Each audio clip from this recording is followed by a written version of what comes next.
Were you saying with the incline screw, the two pick eyes are set so it adjusts The incline is set at a 30-degree angle, so when you pick that up at one pick with the crane, it will hang at the position that you need to put it on. Makes it very easy for two. And one guy can actually put it on. It really is not that bad. I mean, two guys at the most on site can put this whole thing together within an hour and 15 minutes. Two guys.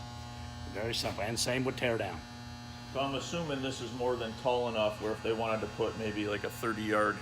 That's correct. You can put a 30-yard under there if you need be or whatever. The feet are just there for, I mean, don't really need the feet there to support it. It will hang there by itself if you had to, you know, but most of the time your feet are there just for support, you know, and then you back your hopper in on to the right alongside them, and then the dump out of the pug mill is designed to the center of the roll can or wherever you use. Okay.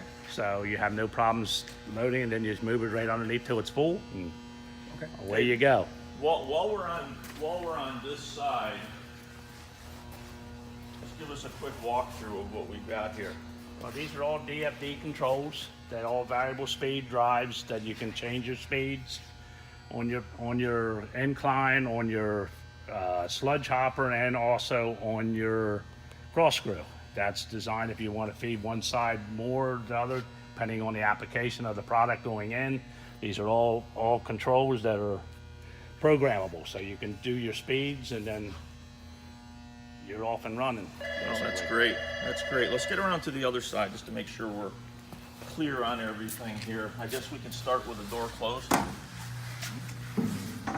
Just kind of give us a walkthrough. This is very, very simple. Everything's labeled on here as far as your pug mills, your incline screw, your cross screw, your left and right sludge, your lime screw, your rotary vane, which is on the blower, your silo vibrator, which is also on your silo.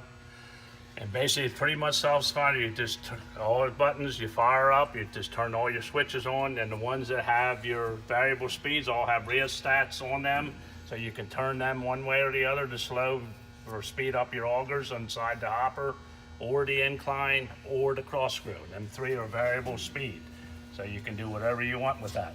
And there's also can change your VFDs. And if you want to change your speeds and you don't like what these are running, you can go back and reprogram your VFD to change that to a different area, which will transport right back to this button. So that would automatically comes right to here. So you get whatever you do back there will always come to this button when you're done. So pretty much self-explanatory. This is the monitor. This also is programmable for your lime screw. This actually feeds the amount of lime going into the top of the pug mill. And it's all programmable. You hook that up, it's one wire, you run on that, and that also controls everything on the bag house on the silo. Oh, wow. That's impressive. Can we get down here real quick? Last couple of questions.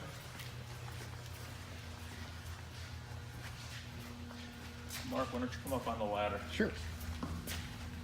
You and I can stand up here. Can you give us just a quick rundown on the two screws that feed into the other screw? This is the two screws that are in the hopper itself, the feeder, which are variable speed, left and right sludge. You can change speeds on them. We also have a cross screw at the bottom of the hopper, which takes the material from the hopper into the incline, which is also variable speed. And the hopper itself is plastic line for wear. It's also friendly for washing out and cleaning. That's why we put the plastic on the sides of the walls to help for cleaning. Nothing sticks to that. It makes a big difference. Other than that, the cross screw brings over, goes into the incline. The material it continues up the incline, drops into the pug mill where there it gets mixed with the lime going in to neutralize the material depending on what your application is. And then eventually dumps out of the bottom of the pug mill into a can or a dump truck or whatever you prefer to remove it with. So that's basically the system. How about the actual screw going up here? Is it made out of a the special incline material? screw, it's all wrapped in with an AR tip on it, all the way up 1-inch AR tip is on there for wear, and actually it lasts a long time. It's stuff really. Actually, we've pulled this incline screws out and put new tubs on them because the incline still had enough of life on them to go into a new actual tube. So them incline screws last a long time. They really do. And that all depends on your application. Some things wear more than others, you know, depending on what's going through it. But we use that liner or that AR on the tip just for wear, so everybody has different applications. So we just do that on all of them, whether you need it or not. That way, it always will be there if they need to run a coarser material, some hard material in there, it will hold up. So that's why we do that. What type of motors are you using down here? These are all John Bridge motors we'll be buying from John Bridge. They're all sealed units. They're all watertight, so nothing can get in them. They're all mostly anywhere from 5 horsepower to 15 horsepower, depending on what we need. But most of the time, they run between 5 and 15 horse, and they're all sealed, self-contained. Thickness of the steel on the Pugmill? Pugmill hopper walls are 1/4-inch plate. Okay. All the structural tubing on the outside's 1/4-inch thick tubing, 4x4 square tubing. 8x31 I-beam frame on the bottom of the main support and 6-inch skid 80 pipe on the ends for guys want to move it with a backhoe or a crawler. They can latch onto this and pull on this. We have actually a skid 80 pipe to help so they don't bend it up, make it a lot more support versus skid 40. The hopper has lifting lugs on the 4 corners, which makes it simple to pick. You drop a center lift in the middle, run some straps up, and picks up very nice, hangs very straight to set it on a flatbed. We got grating that sets in the top of this for like a walkway if need be, or it's removable grating that we have out of the unit right now, but there's a standard grating that lays in the whole, covers the whole top of the hopper, depending on the application. You can also has a walkway here to walk up onto the on the side of the hopper, so you can look in at all times. The operator can see, make sure everything's running smooth. Now, didn't you mention grease fittings? Yes. We just run over where they might be real quick? Grease fittings are very easy. We have 2 for the here on the sludge hopper that takes care of the shafts on the inside. All that is a lubricant to keep them from getting dry in there.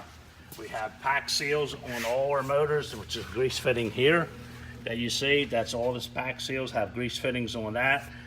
The incline has a grease fitting right under the step on the very bottom of the incline. You see a grease fitting here. It takes care of that one on that particular unit. And also, if we get up to, that takes care of the whole, that area's up, it's all the grease fittings in that area. Now we come up to the Pugmill. Pugmill has all lines hooking to bearings and pack seals. They're all eventually tie into a master junction block here that the operator can stand in one spot and take care of the whole operation of greasing this machine.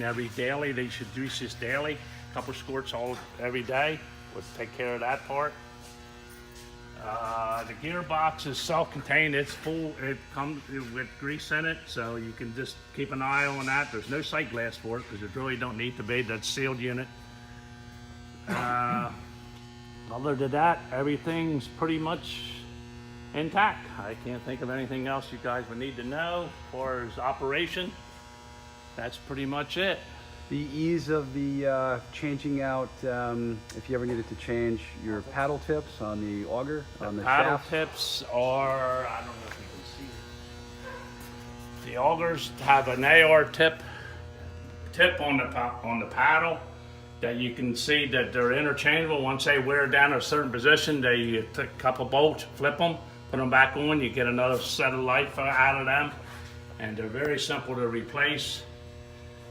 Yeah, it looks like just bolt on, bolt off. Just bolt on, bolt off. They're an AR tip for wear, so they last a long time. And like I said, once you wear them back to about a ½ inch from the bolts, then you do a change out and flip, and then you get to life again. Now, when you say AR tip, this is the AR tip here, this 1-inch AR plate. Okay. It's bolted onto the main support of the shaft, and then you pop these 2 bolts out, Yep.